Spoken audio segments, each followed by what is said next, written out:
Assalomu alaykum hurmatli tomoshabinlar, kanalimizga xush kelibsiz.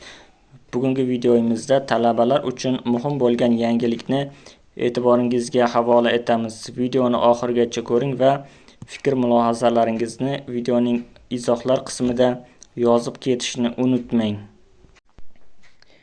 O'zbekistonda oliy ta'limga oid yangi nizom qabul qilindi. Endi talabalarni o'qishga aloqador bo'lmagan ishlarga jalb qilish mumkin emas.